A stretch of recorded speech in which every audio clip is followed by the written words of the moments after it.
Radio X.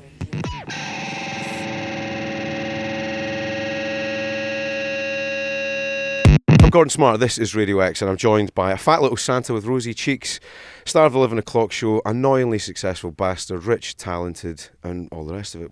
Welcome back, Ricky. Thank you. That's probably the nicest intro I've ever had. Well, good. You know what, though? I was profoundly moved by Afterlife. Oh, thank You're you. here to talk about it, and Yeah. I've watched all of it over the last 2 days, and fucking hell, Ricky, you know, you've really hit a nerve with this. It's beautiful. I think it's thank one you of the very best much. things you've ever done, if not the best. Oh, that's lovely. And yeah, I've pushed it a little bit more. I've always done a little bit of drama and pathos, and it was always going that way. But this is the most dramatic and most, I think, heartbreaking. It's funny as well. It's really, really funny. It's really funny, The isn't it? dynamics are up and down, aren't they? They are. They're quite manic because of that's what the character's about, really. It hits the ground running. We find out my wife has died, played by Kerry Godliman, and she leaves a little video diary that's really sweet. You see that she's going through chemo, and she says, if you're watching this, I'm not around anymore. And I couldn't say this to your face, you know, too embarrassing. Not for me, for you. You could never hear how lovely you were, but you're absolutely fucking useless. So I put the bins out Tuesdays, and it's really sweet, and he's watching this. And you see that he's in a really bad place. He's devastated. He's deeply depressed, suicidal. But he's going to end it all, but the dog is hungry. So he feeds the dog. And it gives him long enough to think, right, I'm going to punish the world. Okay, I won't kill myself now, but I'm going to have one last adventure, say and do what I want, and then I've always got suicide to fall back on. He treats it like a superpower. So it's a ticking clock, but the people who love him, they're trying to save him. But it is about grief. And I think the comedy comes from him saying what's on his mind. I think we all want to do that, but we can't. But you're good at that. I think that's one of your biggest strengths, is you I am actually good say at it as that. it is. But yes, I do. But in everyday life, I mean, as my public persona, or at the Golden Globes or on Twitter, that's different to me in a restaurant. When I can't even send the soup back anymore, where there's a mouse in it because I think someone will put it on fucking YouTube. So, you do worry about those things. You don't say what's on your mind all the time. Yeah. You'd be a psychopath if you did. And Tony's trying to make himself a psychopath so he doesn't hurt anymore. But it doesn't work because he's basically a decent guy. And all the banality of life that he hates at the moment because he's living in there, sort of saves him. Chores save him long enough to we can get through. If it's about time heals, I guess. What inspired you to put pen to paper or pick up your laptop, as it probably was? Well, the first thing was the high concept. Imagine if you had nothing to lose. You could really punish this world. So it's almost like a verbal vigilante, Yeah. And that came from, my greatest fear, losing the love of my life. I just, I've been together with Jane for 35 years. I can't imagine, and I've been through grief. I've lost my grandparents and my parents, but it seemed like the natural order of things. This is worse, losing a spouse, too early. It's so, and also it is like a love letter to free speech in a way. Yeah. And if you look back, you've seen the whole series. If you look back, you realise that he did have a conscience all the time. Yeah. Because he was nice to the vulnerable. He was nice to the dog. He was nice to his nephew. He was nice to the old lady in the graveyard. He was. He cared Postman about as well, even the relationship the with your postman. He comes through with that because and it's about that as well. And there's a line in it that says that you never know what someone else is going through. Yeah. So the Matt says, so next time you get a waitress fired, know that she just found out her mum's got cancer. Massive topics to discuss, though, aren't there? Huge topics. Alzheimer's as well, or dementia. Yeah, and that awkwardness of. It's like I feel like I've got no joy, Tony, in his life because you see that I go from watching a home video of my wife to going to a job I don't want, to being annoyed by everyone, to going to visit my dad who's got Alzheimer's, who says, how's Lisa? And I go, she's fucking dead, Dad. Yeah. So it's about that. And then I feel guilty that I was nasty to someone who didn't know what time of day it is, So it's all about that angst, about doing the right thing. And when you're in pain, you can't do the right thing. I think anybody who knows that dementia situation will see that awkward comedy in it as well, because sometimes Yeah. it is really funny. Yeah. And you feel like you shouldn't laugh, but actually that's the best medicine for it, isn't Well, it? exactly. So I lash out at my dad, and then the nurse, played by Ashley Jensen, has a go at me, and I think, oh, so yeah, I can't do anything right, Yeah. and I feel really sorry for myself. But then, you know, the comedy comes when my dad says funny and awful things. So he's doing it accidentally, and I'm doing it on purpose. Yeah. So it is all about doing your best, really. Yeah. I think I think life's amazing until it isn't anymore. I think that, you know, it's about quality of life, and this is an amazing ride, and we'll never have it again. But when the bad days outweigh the good, then I think people should be able to go, I've had enough. Yeah. You know? Yeah. It made me think, what's Ricky's view on mortality? It's forever. I believe there's a nothingness, and I believe that we didn't exist for 13.5 billion years. The chances of us being here are incredible. That sperm hitting that egg and me existing is 400 trillion to 1. And then we got 80, 90 years of trying everything. Just loving, laughing, drinking, eating, fucking about, exploring, learning, being nice. All those things we have as far as we can go until we don't enjoy it anymore. And then back to nothingness again. Yeah, I think you've summed it up perfectly in Afterlife. It's really beautiful. Cheers. So why have you come dressed in your shit tracksuit again? Like you just don't. Well, you just don't give a fuck, Ricky. No, I'll tell you why. I don't look good in Armani, right? So I'm going to look shit. Whatever I put on, I'm going to look like a bag of shit, as my mum used to say.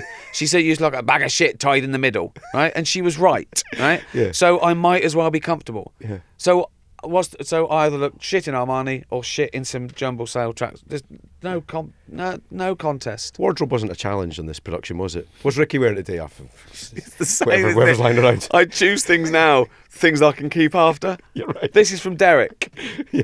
So good, 8 years old, something like that. Yeah. And the designer for Derek got it from Jumble Sales because I said get it from Jumble Sales. And I go, I love them. Don't throw them away. He's got a massive pot of gold at home.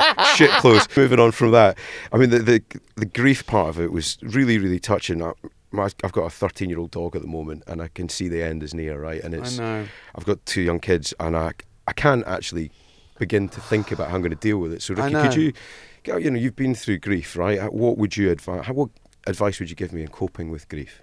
I just think that it's you've given that dog the best life it can. I went through it in Derek. I actually did a scene in Derek where he has to put down a dog, and the vet says, think of that, he didn't have a day's pain in his life. That's amazing. Yeah. That's amazing. We can't do that, but we can give it to a dog. So that you gave it, whatever it's got, you gave it 15 years of no pain. Yeah. You know, so you could cope with that. What you can't cope with is, was I nice enough? And that's what you go through with grandparents and parents. Was I nice enough? Did you spend enough time with them, which is a big issue Of in course, Afterlife? of course it is. You have your 10 minutes with your dad. And the answer is probably not. Yeah. But did they still love you? Definitely. You know, you shouldn't beat yourself up, but you do. You just do, because we're human, and we want to know.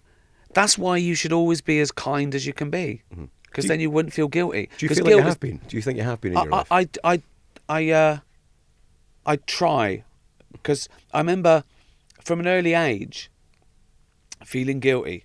I don't know. I think I was about 12 or 13, and I was into chemistry, and my brother-in-law had dropped off some of his records. They were moving, right? And there were all these records, right? And they were in the spare bedroom. And my mate came round, and he went, "Oh, I love Elvis and stuff." And I went, "All right." I said, "I'll swap some for your chemistry stuff." And so we go, and I gave him about 4 Elvis records, and I thought he'd never know. And then I lie awake one night. I thought I was going to drive myself mental. Yeah. And I knocked on my mum's door. I said, "I gave away Graham's records, right?" And she went, okay, if you're good, I won't tell him, right? And I thought that I never want that feeling again. Yeah. I never want to feel guilt again. And when I was about 18, I found out that he'd left them for me. Oh. They were my records. Oh, wow. And my mum had used it as an opportunity. Ah! Unbelievable. That's sharp, isn't it? Unbelievable. That is sharp. I want to go, I've been good for no reason. Was writing this cathartic, writing Afterlife? Was it because there are things that are hard to say to somebody you love? So has this given you an opportunity to say things to Jane, perhaps, or people you know in your life? I really love you. No, because I don't have a problem saying that. Probably did with my parents. It wasn't that. So that's harder. Yeah. You know, because it wasn't that. Yeah, that's when you think, oh, I regret this if I don't, hug them more. I talk about hugging in my new show. So I didn't hug anyone until I was 32. Growing up in Reading, blokes didn't hug. No. Now everyone hugs in my business. Yeah. No, our hug was winding people up. Yeah. So I did that. So, but they knew.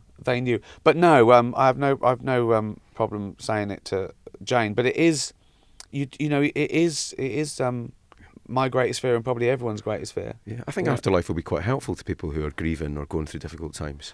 It's optimistic because it's sort of saying, don't do anything just yet. Hold on, it might get better, and it might take ages, but this is sort of such a gift that it's mad to blow it when you don't need to. Appreciate it, yeah. Yeah. 6 parts, half-hour episodes. You can do it in a night. You can do it in a night. It's like watching one long movie. Yeah. But yeah, it's funny, it's dark, it's sad, it's joyous. The soundtrack's amazing. So, Andy Burrows did some stuff on it. Nick Cave's in there. Yeah. So the music's beautiful and perfectly chosen as well. Did you do that? Or was it? Yeah. And I've never had a budget like it. Yeah. Usually in TV, the budget for music is what's left over. Yeah. But this was, I planned it. I wrote montages to music, big tunes by the Thorns, Elton John, Velvet Florence Underground. the Machine in there as well.